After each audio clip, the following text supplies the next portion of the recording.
അധ്യായം 15. പാരമ്പര്യത്തെക്കുറിച്ച് തർക്കം. അനന്തരം ജെറുസലേമിൽ നിന്ന് ഫരിസേയരും നിയമജ്ഞരും യേശുവിൻ്റെ അടുത്ത് വന്ന് പറഞ്ഞു, നിന്റെ ശിഷ്യന്മാർ പൂർവികരുടെ പാരമ്പര്യം ലംഘിക്കുന്നത് എന്തുകൊണ്ട്? ഭക്ഷണം കഴിക്കുന്നതിന് മുമ്പ് അവർ കൈ കഴുകുന്നില്ലല്ലോ. അവൻ മറുപടി പറഞ്ഞു, നിങ്ങളുടെ പാരമ്പര്യത്തിൻ്റെ പേരിൽ നിങ്ങൾ ദൈവത്തിൻ്റെ പ്രമാണം ലംഘിക്കുന്നത് എന്തുകൊണ്ട്? പിതാവിനെയും മാതാവിനെയും ബഹുമാനിക്കുക, പിതാവിനെയോ മാതാവിനെയോ അധിക്ഷേപിക്കുന്നവൻ മരിക്കണം എന്ന് ദൈവം കൽപ്പിച്ചിരിക്കുന്നു.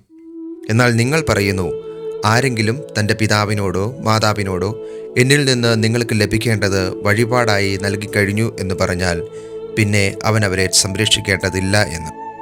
ഇങ്ങനെ നിങ്ങളുടെ പാരമ്പര്യത്തിന് വേണ്ടി ദൈവവചനത്തെ നിങ്ങൾ വ്യർത്ഥമാക്കിയിരിക്കുന്നു. കപടനാട്യക്കാരെ, യെശയ്യാ നിങ്ങളെപ്പറ്റി ശരിയായി തന്നെ പ്രവചിച്ചു.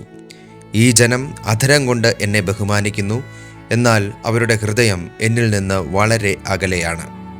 അവർ മാനുഷിക നിയമങ്ങൾ പ്രമാണങ്ങളായി പഠിപ്പിച്ചുകൊണ്ട് വ്യർത്ഥമായി എന്നെ ആരാധിക്കുന്നു. ആന്തരികവും ബാഹ്യവുമായ ശുദ്ധി. അവൻ ജനങ്ങളെ തൻ്റെ അടുത്ത് വിളിച്ചു പറഞ്ഞു, നിങ്ങൾ കേട്ടു മനസ്സിലാക്കുവിൻ. വായിലേക്ക് പ്രവേശിക്കുന്നതല്ല, വായിൽ നിന്ന് വരുന്നതാണ് ഒരുവനെ അശുദ്ധനാക്കുന്നത്. അപ്പോൾ ശിഷ്യന്മാർ അടുത്ത് വന്ന് പറഞ്ഞു, ഈ വചനം ഫരിസേയർക്ക് ഇടർച്ച ഉണ്ടാക്കിയെന്ന് നീ അറിയുന്നവോ? അവൻ മറുപടി പറഞ്ഞു, എൻ്റെ സ്വർഗീയ പിതാവ് നട്ടതല്ലാത്ത ചെടികളൊക്കെയും പിഴുതുമാറ്റപ്പെടും. അവരെ വിട്ടേക്കൂ, അവർ അന്ധരെ നയിക്കുന്ന അന്ധരാണ്. അന്ധൻ അന്ധനെ നയിച്ചാൽ ഇരുവരും കുഴിയിൽ വീഴും. ഈ ഉപമ ഞങ്ങൾക്ക് വിശദീകരിച്ചു തരണമേ എന്ന് പത്രോസ് അപേക്ഷിച്ചു. അവൻ ചോദിച്ചു, നിങ്ങളിപ്പോഴും ഗ്രഹണശക്തിയില്ലാത്തവരാണോ? വായിൽ പ്രവേശിക്കുന്നവ ഉദരത്തിലേക്ക് പോകുന്നുവെന്നും അവിടെ നിന്ന് അത് വിസർജിക്കപ്പെടുന്നെന്നും നിങ്ങൾ ഗ്രഹിക്കുന്നില്ലേ? എന്നാൽ വായിൽ നിന്ന് വരുന്നത് ഹൃദയത്തിൽ നിന്നാണ് പുറപ്പെടുന്നത്. അത് മനുഷ്യനെ അശുദ്ധനാക്കുന്നു. ദുശ്ചിന്തകൾ, കൊലപാതകം, പരസംഗം, വ്യഭിചാരം, മോഷണം, കള്ളസാക്ഷ്യം, പരദൂഷണം എന്നിവയെല്ലാം ഹൃദയത്തിൽ നിന്നാണ് പുറപ്പെടുന്നത്. ഇവയാണ് ഒരുവനെ അശുദ്ധനാക്കുന്നത്. കൈ കഴുകാതെ ഭക്ഷണം കഴിക്കുന്നത് ആരെയും അശുദ്ധനാക്കുന്നില്ല. കാനാൻകാരിയുടെ വിശ്വാസം. യേശു അവിടെ നിന്ന് പുറപ്പെട്ട് ടയർ, സീദോൻ എന്നീ പ്രദേശങ്ങളിലെത്തി. അപ്പോൾ ആ പ്രദേശത്ത് നിന്ന് ഒരു കാനാൻകാരി വന്ന് കരഞ്ഞപേക്ഷിച്ചു, കർത്താവേ, ദാവീദിൻ്റെ പുത്ര, എന്നിൽ കനിയണമേ, എൻ്റെ മകളെ പിശാച് ക്രൂരമായി ബാധിച്ചിരിക്കുന്നു. എന്നാൽ അവനൊരു വാക്കുപോലും ഉത്തരം പറഞ്ഞില്ല.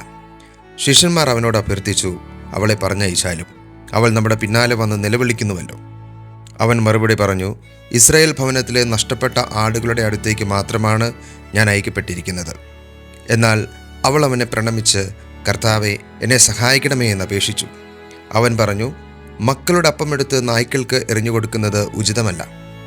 അവൾ പറഞ്ഞു, അതെ കർത്താവെ, നായ്ക്കളും യജമാനന്മാരുടെ മേശയിൽ നിന്ന് വീഴുന്ന അപ്പക്കഷ്ണങ്ങൾ തിന്നുന്നുണ്ടല്ലോ. യേശു പറഞ്ഞു, സ്ത്രീയെ, നിന്റെ വിശ്വാസം വലുതാണ്, നീ ആഗ്രഹിക്കുന്നത് പോലെ നിനക്ക് ഭവിക്കട്ടെ. ആ സമയം മുതൽ അവളുടെ പുത്രി സൗഖ്യമുള്ളവളായി.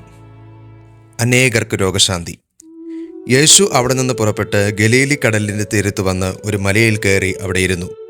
തത്സമയം മുടന്തർ, വികലാംഗർ, അന്ധർ, ഊമർ തുടങ്ങി പലരെയും കൂട്ടിക്കൊണ്ട് വലിയ ജനക്കൂട്ടങ്ങൾ അവിടെ വന്ന് അവരെ അവൻ്റെ കാൽക്കൽ കിടത്തി. അവൻ അവരെ സുഖപ്പെടുത്തി. ഊമർ സംസാരിക്കുന്നതും വികലാംഗർ സുഖം പ്രാപിക്കുന്നതും മുടന്തർ നടക്കുന്നതും അന്ധർ കാഴ്ച പ്രാപിക്കുന്നതും കണ്ട് ജനക്കൂട്ടം വിസ്മയിച്ചു. അവർ ഇസ്രായേലിൻ്റെ ദൈവത്തെ മഹത്വപ്പെടുത്തി. രണ്ടാമതും അപ്പം വർദ്ധിപ്പിക്കുന്നു. യേശു ശിഷ്യന്മാരെ വിളിച്ചു പറഞ്ഞു, ഈ ജനക്കൂട്ടത്തോട് എനിക്ക് അനുകമ്പ തോന്നുന്നു. 3 ദിവസമായി അവർ എന്നോട് കൂടെയാണ്. അവർക്ക് ഭക്ഷിക്കുവാൻ യാതൊന്നുമില്ല. വഴിയിൽ അവൾ തളർന്നു വീഴാനിടയുള്ളതിനാൽ ആഹാരം നൽകാതെ അവരെ പറഞ്ഞയക്കാൻ എനിക്ക് മനസ്സ് വരുന്നില്ല. ശിഷ്യന്മാർ ചോദിച്ചു, ഇത്ര വലിയ ജനക്കൂട്ടത്തെ തൃപ്തിപ്പെടുത്താൻ വേണ്ടത്ര അപ്പം ഈ മരുഭൂമിയിൽ എവിടെ നിന്ന് കിട്ടും? യേശു അവരോട് ചോദിച്ചു, നിങ്ങളുടെ പക്കൽ എത്ര അപ്പമുണ്ട്? അവർ പറഞ്ഞു, 7. കുറെ ചെറിയ മത്സ്യവുമുണ്ട്. ജനക്കൂട്ടത്തോട് നിലത്തിരിക്കാൻ ആജ്ഞാപിച്ചിട്ട് അവൻ 7 അപ്പവും മത്സ്യവും എടുത്ത് കൃതജ്ഞതാസ്തോത്രം ചെയ്ത് മുറിച്ച് ശിഷ്യന്മാരെ ഏൽപ്പിച്ചു. ശിഷ്യന്മാർ അത് ജനക്കൂട്ടങ്ങൾക്ക് വിളമ്പി. അവർ ഭക്ഷിച്ച് തൃപ്തരായി. ബാക്കി വന്ന കഷ്ണങ്ങൾ 7 കുട്ട നിറയെ അവർ ശേഖരിച്ചു. ഭക്ഷിച്ചവ സ്ത്രീകളും കുട്ടികളും ഒഴികെ 4000 പുരുഷന്മാരായിരുന്നു. ജനക്കൂട്ടത്തെ പറഞ്ഞയച്ചിട്ട് അവൻ വഞ്ചിയിൽ കയറി മഗദാൻ പ്രദേശത്തേക്ക് പോയി.